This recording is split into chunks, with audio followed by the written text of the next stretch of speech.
Hey guys, मैं हूं आपके साथ सचिन मेवाड़ और आज हम चर्चा करेंगे मोहम्मद बिन तुगलक के बारे में। मोहम्मद बिन तुगलक यानी कि मलिक फ़खरुद्दीन जौना खां मध्यकालीन भारत के इतिहास का एक बहुत ही महत्वपूर्ण शासक, जिसने वो नए नए प्रयोग किए जो इतिहास में फेमस हो गए। तो मोहम्मद बिन तुगलक को समझने के लिए, इसके इतिहास को जानने के लिए ये वीडियो पूरा देखिए। बहुत ही शानदार लेक्चर होगा, बहुत ही मज़ा आएगा और बहुत कुछ आपको जानने को मिलेगा। इस लेक्चर को स्टार्ट करने से पहले अगर आप चैनल पर नए आए हैं तो इसको सब्सक्राइब करें, ताकि जो मैं वीडियो उपलब्ध करा पाऊँ वो तुम तक पहुंच सकें। ये लेक्चर आपको प्रत्येक कंपटीशन के एग्ज़ाम में मदद करेगा, यहाँ तक कि UGC net, RAS, UPSC, first grade, second grade, जितने भी कंपटीशन के एग्ज़ाम होते हैं उनमें ये हेल्प करेगा। उसके साथ साथ बीए सेकेंड ईयर के इतिहास में भी मोहम्मद बिन तुगलक जो है वो आता है, इसलिए ये कॉलेज एजुकेशन शिक्षा के लिए भी महत्वपूर्ण टॉपिक है। तो चलिए स्टार्ट करते हैं। देखिए, मोहम्मद बिन तुगलक जो होता है वो 1325 से लेके और 1351 ईस्वी तक शासन व्यवस्था में रहता है। देखिए, पेन कॉपी जो हैं वो पास होनी चाहिए, ताकि कुछ चीज़ें ऐसी होती हैं जो लिखी नहीं होती, वो मुंह के द्वारा बोल दी जाती हैं। तो उनको नोट करने के लिए तुम्हारे हाथ में पेन कॉपी होना बेहद ज़रूरी है। तो इनका जो मूल नाम था वो था मलिक फ़खरुद्दीन, ठीक है, जौना खां इनका मूल नाम था, वास्तविक नाम था। जब मैंने गियासुद्दीन पढ़ाया था तो ये इनका जो नाम आ रहा था वो जौना खां के नाम से आ रहा था, या फिर उलूग खां के नाम से आ रहा था। इसके उपरांत जो होता है, इनका जो उपनाम था वो अबुल मुजाहिद था, ठीक है। इनका जो उपनाम था वो अबुल मुजाहिद था, और इनका जो राज्य अभिषेक किया जाता है वो लाल भवन में होता है, ठीक है। लाल भवन में इनका राज्य अभिषेक होता है। ये जो लाल भवन था ये था बलवन का। किसका था? बलवन का लाल भवन था। मैंने तुमको बताया था जब अलाउद्दीन खिलजी पढ़ा रहा था, क्योंकि अलाउद्दीन खिलजी का भी राज्य अभिषेक कहाँ हुआ था? लाल भवन के अंदर ही हुआ था।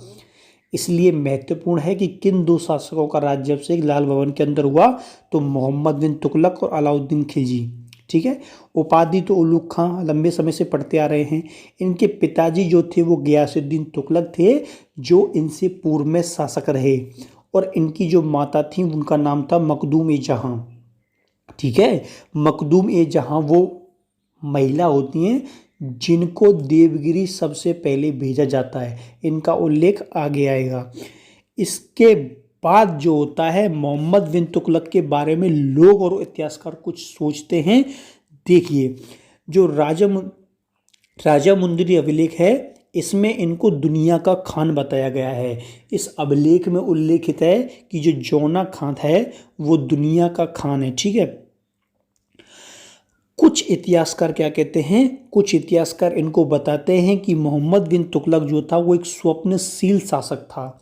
इसके अलावा इनको पागल और रक्त पिपासु शासक की भी क्या दी गई है? उपाधि दी गई है। तो ये भी याद रखना है कि किस शासक को पागल और रक्त पिपासु शासक कहा गया, किस शासक को स्वप्नशील शासक कहा गया। तो इसलिए इनकी उपाधियां काफ़ी महत्वपूर्ण हैं।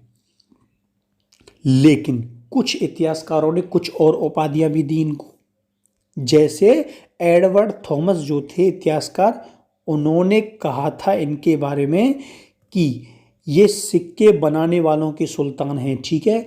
ये सिक्के बनाने वालों के सुल्तान हैं क्योंकि इनके समय पर सांकेतिक मुद्रा का प्रचलन हुआ था।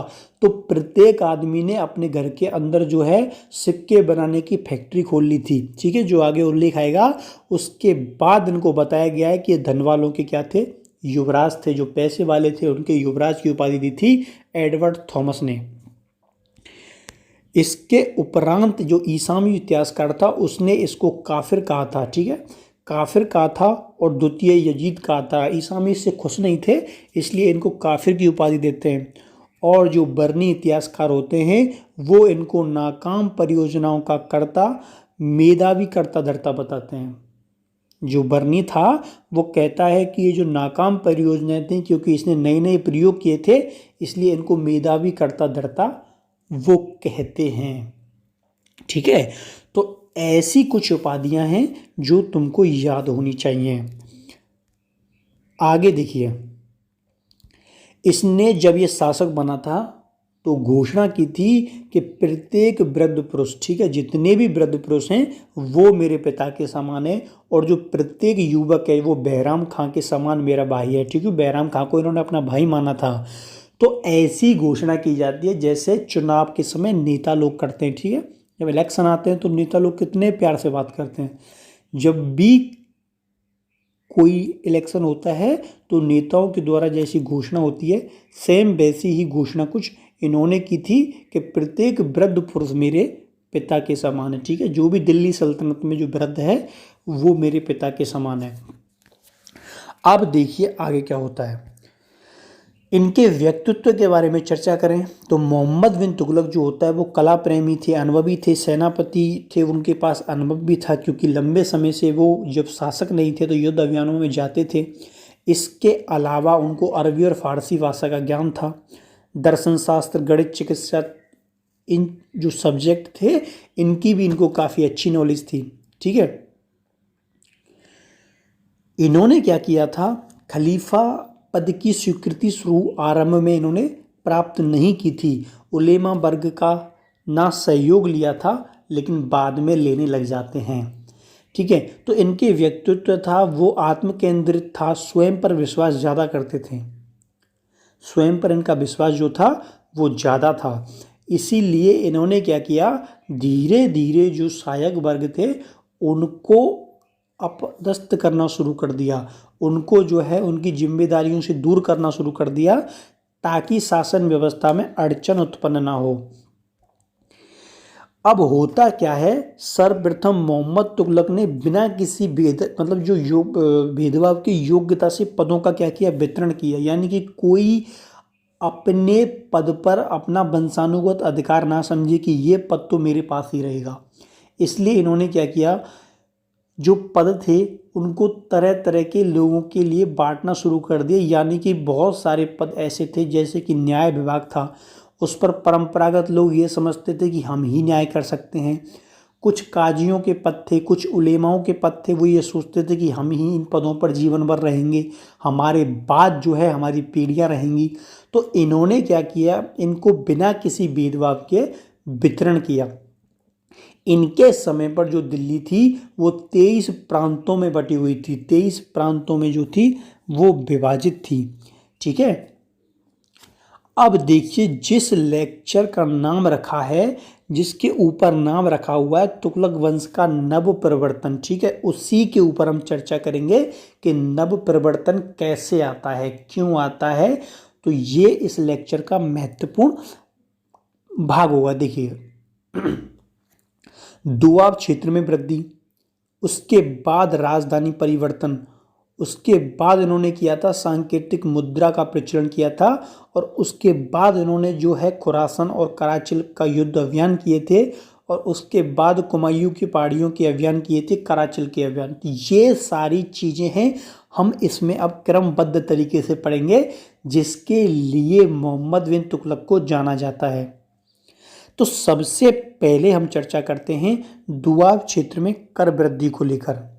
ठीक है, दोआब क्षेत्र जो है उसमें कर वृद्धि को लेकर चर्चा करते हैं। यानी कि दिल्ली के आसपास का वो क्षेत्र जो दो नदियों के बीच में सबसे उपजाऊ भूमि का जो क्षेत्र होता है।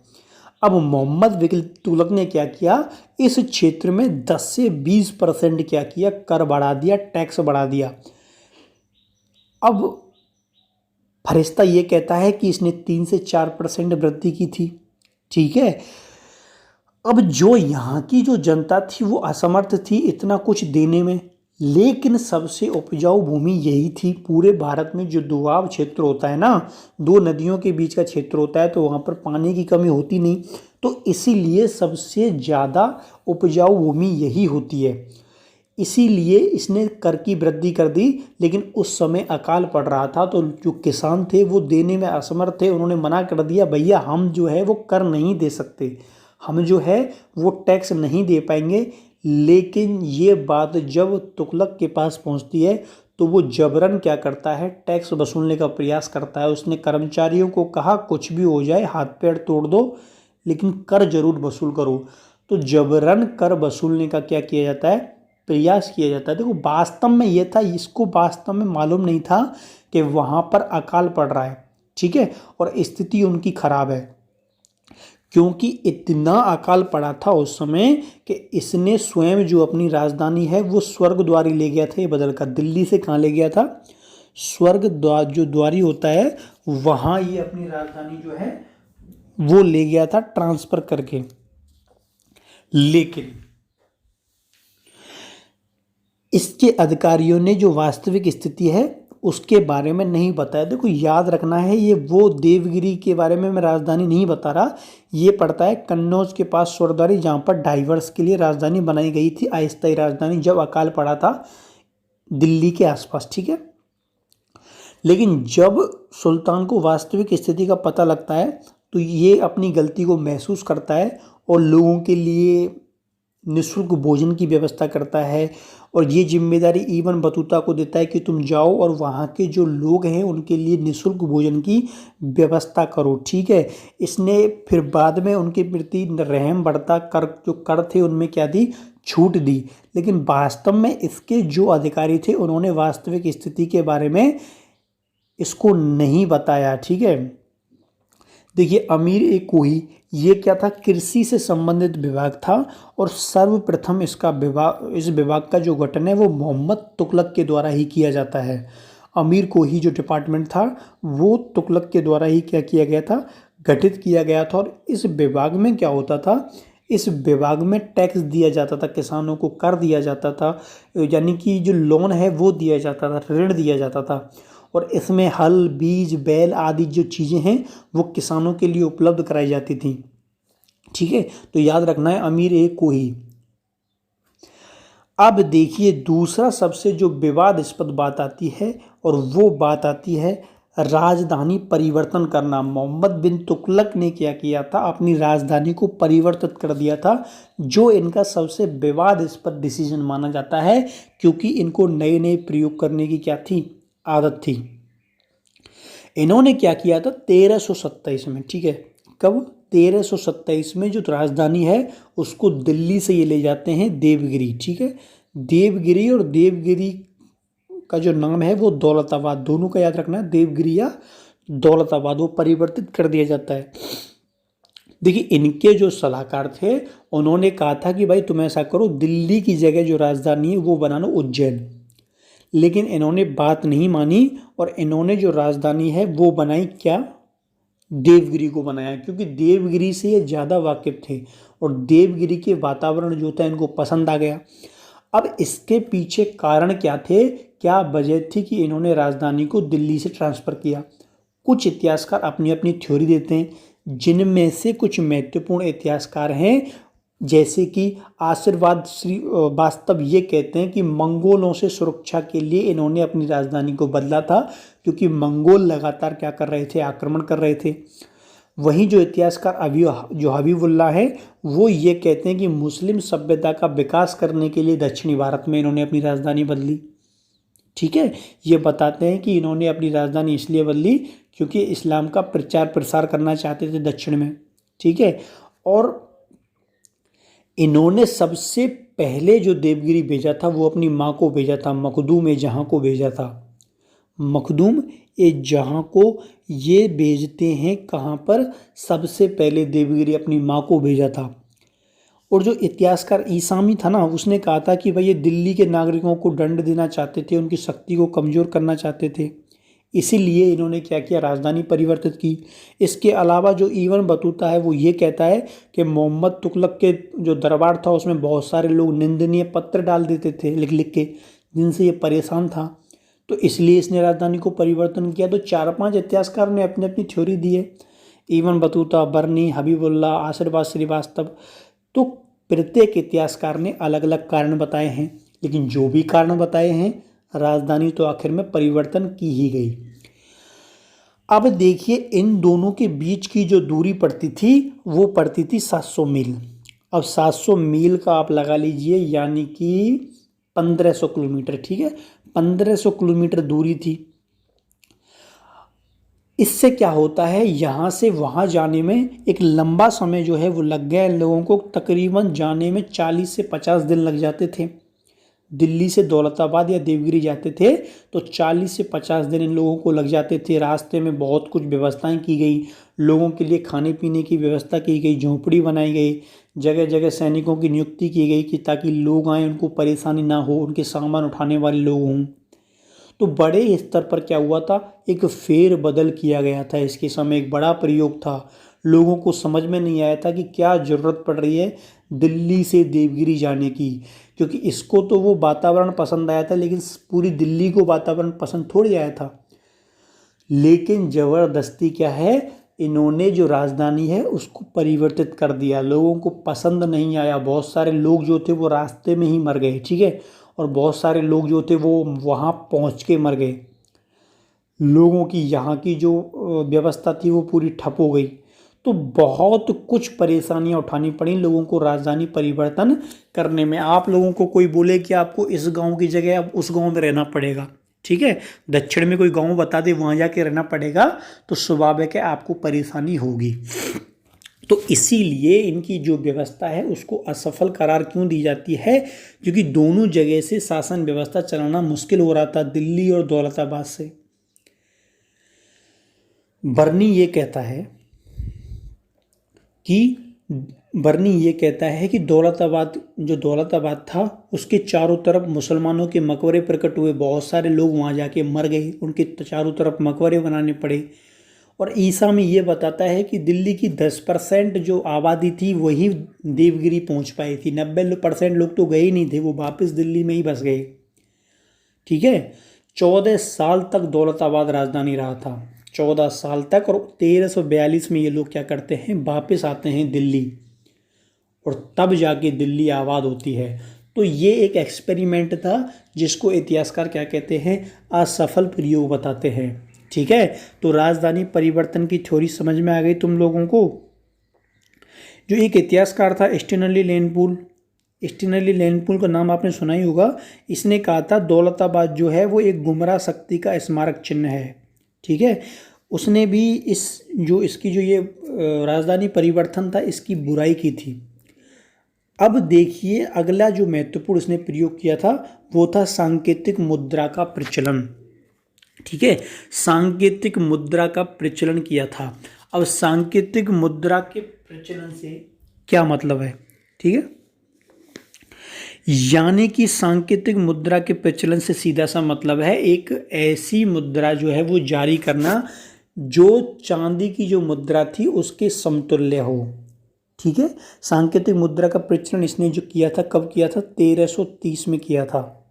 सांकेतिक मुद्रा का मूल्य रखा चांदी के मूल्य के बराबर। इसने क्या किया था, चांदी के सिक्कों के स्थान पर पीतल और तांबे के सिक्के थे वो इसने क्या कर दिए, जारी कर दिए। उन लोगों को कहा था कि हम जो हैं तांबे और पीतल के सिक्के जारी कर रहे हैं, इनकी वैल्यू चांदी के सिक्कों के बराबर होगी। लोग बड़े कंफ्यूज हो गए, भैया चांदी की वैल्यू कैसे हो सकती है तांबे और पीतल के बराबर। तो लोगों ने क्या किया, जो लोग सिक्के बनाना जानते थे वो अपने अपने घरों पर आ गए। सब ने अपने घरों के अंदर जो है सिक्के बनाना शुरू कर दिया। ठीक है, अपने अपने घरों के अंदर सिक्के बनाना क्या कर दिया, शुरू कर दिया, और टकसाल बना लिए अपने घरों के अंदर। टकसाल स्थापित कर दी, टकसाल के द्वारा सिक्के बनाए जाते हैं। तो लोग क्या करते थे, जो तांबे के सिक्के होते हैं उनको तो दे देते, और क्योंकि चांदी के सिक्कों को अपने घर में इकट्ठे कर लेते। इससे क्या हुआ, राज्य की अव्यवस्था बिगड़ गई। चांदी कौन देना चाहेगा। इसके अलावा जो विदेशी व्यापारी आते थे उन्होंने देखा कि भारत में ऐसा चल रहा है, तांबे की और चांदी की वैल्यू बिल्कुल बराबर है, तो वो क्या करते, जब भी व्यापार करते थे तो वो तांबे के सिक्के देते थे भारत के लोगों को, लो भाई तांबे के सिक्के लो। लेकिन जब वो अपना सामान बेचते थे तो वो कहते भाई हमको चांदी के सिक्के दो, वो नहीं लेते थे तांबे के सिक्के। तो यानी कि वो तांबे के सिक्के तो दे रहे थे और बदले में चांदी के सिक्के ले रहे थे। तो इससे व्यवस्था क्या होने लगी, डगमगाने लगी। क्योंकि चांदी तो चांदी ही रहेगी, ठीक है ना, वो तांबे और पीतल के बराबर थोड़ी हो जाएगी। तो इससे बहुत बुरी स्थिति का पता लगा था इसको। और जब पता लगा मोहम्मद बिन तुगलक को कि भैया बहुत परेशानी हो रही है लोगों को और जगह जगह फैक्ट्रियां खुल गई हर घर के अंदर, तो ये क्या करता है, इस योजना को तत्काल प्रभाव से क्या करता है, बंद कर देता है। देखो इसने क्या कहा था, इसने कहा था कि भाई सांकेतिक मुद्रा का प्रचलन होगा, लेकिन इसने एक बात की भूल कर दी, ये जो टकसाल बनाने का काम था ये अपने पास रखता, अपने लोगों के पास रखता, लेकिन इसने ये नहीं किया। नए नए लोग घरों के अंदर सिक्का बनाने लगे, ठीक है। तो उससे क्या हुआ, जो मुद्रा थी उसमें भारी गिरावट आ गई। देखिए ऐसा नहीं है कि इसने ही ऐसा प्रयोग किया हो। 12वीं शताब्दी में चीन के शासक हुए थे कुबलई खां, इन्होंने भी कागज की मुद्रा चलाई थी, इनका प्रयोग सफल हुआ था। फारस के एक शासक हुए थे गाई खानतू खां, इन्होंने चमड़े के सिक्के चलाए थे, लेकिन इनकी जो प्रयोग थे उनको इनके अधिकारियों ने डुबो दिया, ठीक है। इनके अधिकारी इतने नालायक थे कि उनको कोई भी काम दो उसको ज़बरदस्ती बिगाड़े कैसे, ये सोचते थे वो लोग। तो इसलिए इनके सफल जो प्रयोग थे उनको भी इनके अधिकारियों के द्वारा क्या कर दिया जाता है, असफल कर दिया जाता है, ठीक है। आगे देखिए इनके जो मुख्य विजय अभियान होते हैं उनके बारे में चर्चा करेंगे। देखिए सबसे पहले मंगोलों का आक्रमण होता है 1328 से 29 में। मंगोल आक्रमणकारी थे चगताई, इन्होंने विशाल सेना के साथ क्या किया था, आक्रमण किया था। तो उस समय ये युद्ध के लिए तैयार नहीं थे, इन्होंने भारत के अंदर प्रवेश किया, लाहौर मुल्तान आदि को लूटा था। तो इन्होंने क्या किया था, संधि का प्रस्ताव रखा। मंगोलों से ज़्यादातर शासकों ने संधियां ही की हैं और इनको 5000 दिनार देते हैं और कहते हैं कि भैया तुम वापस लौट जाओ, हम तुमको पैसा दे रहे हैं बिना युद्ध किए ही। तो ये क्या होता है, वापस लौट जाता है, ठीक है। 5000 दिनार लेकर वापस लौट जाता है। अब जो नेक्स्ट आक्रमण हुआ था वो खुरासान और कराचिल पर हुआ था, ठीक है। खुरासान और कराचिल पर आक्रमण हुआ था। देखिए मोहम्मद तुगलक ने क्या किया था, जो खुरासान के उस समय के सुल्तान थे वो अबू सैयद थे, इनके विरुद्ध जो है ये अभियान करना चाहते थे। इनको ऐसी जानकारी भी मिली थी कि हम यहाँ पर अभियान कर सकते हैं, इसलिए इन्होंने क्या किया, 3,70,000 सैनिकों की एक विशाल सेना इकट्ठी कर ली और उनको क्या किया, एक एक साल का वेतन भी दे दिया।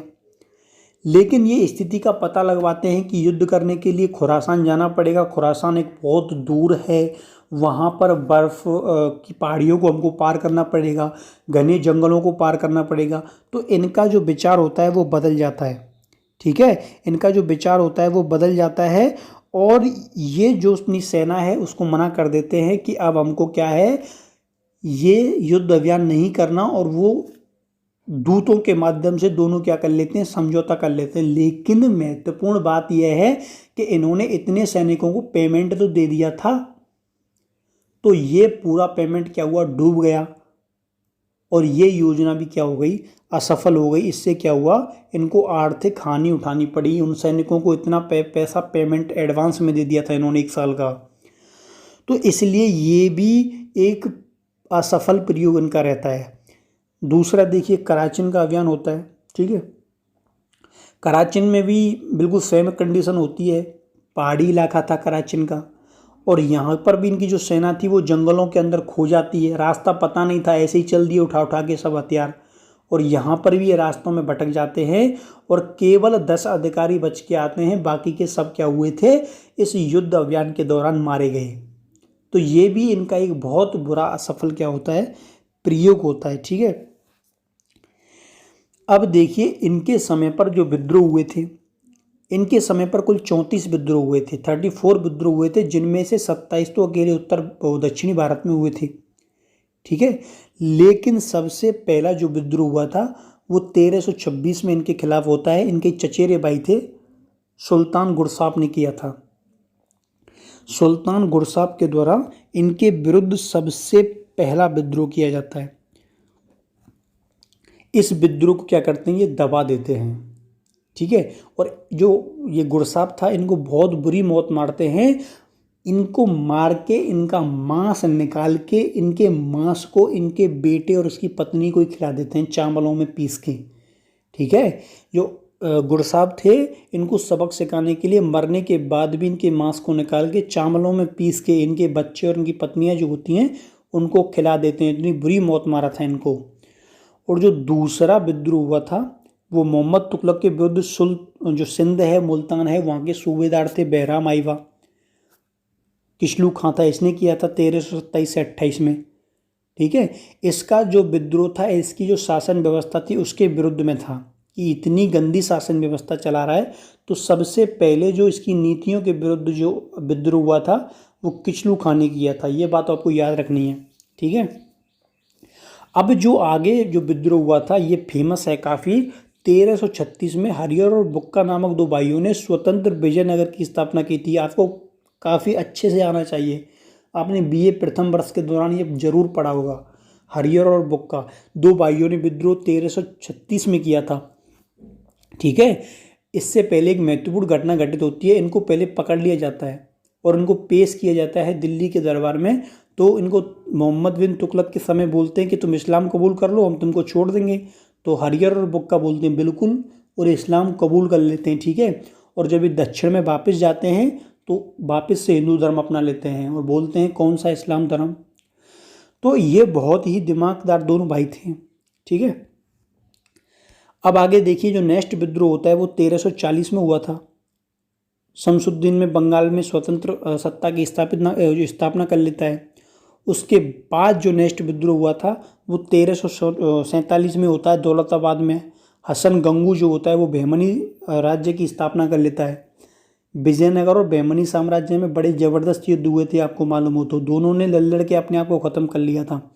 ठीक है, इसके बाद जो अंतिम जो विद्रोह हुआ था इसके शासनकाल में वो गुजरात में दास तगी ने किया था 1351 में। और इसके विरुद्ध जब ये दबाने गए थे तो इसके विरुद्ध ही इनकी क्या हुई थी, मृत्यु हुई थी। तगी के विद्रोह को जब ये दबाने गए थे तो 20 मार्च 1351 को मोहम्मद बिन तुगलक की क्या होती है, मृत्यु हो गई थी। और जब इनकी मृत्यु हुई थी तो बदायूनी ने कहा था कि राजा की जो प्रजा है उसको क्या मिल गई, छूट मिल गई। यानी कि राजा को प्रजा से, प्रजा को राजा से क्या मिल गई, मुक्ति मिल गई। दोनों एक दूसरे से परेशान थे। राजा इसलिए परेशान था, लगातार विद्रोह होते रहे थे, और जनता इसलिए परेशान थी, ये कुछ कर नहीं रहा है। तो इस प्रकार मोहम्मद बिन तुगलक का पूरा शासनकाल घमासान में चलता रहा। तो ये था मोहम्मद बिन तुगलक के बारे में। उम्मीद है समझ में आया होगा लेक्चर। अगर आपको लेक्चर ये पसंद आया है तो इसको लाइक करो और अपने दोस्तों के साथ शेयर करो। अगर कोई भी क्वेश्चन पूछना है तो मुझे कमेंट सेक्शन में पूछ सकते हैं। तब तक के लिए धन्यवाद। Thank you, bye bye.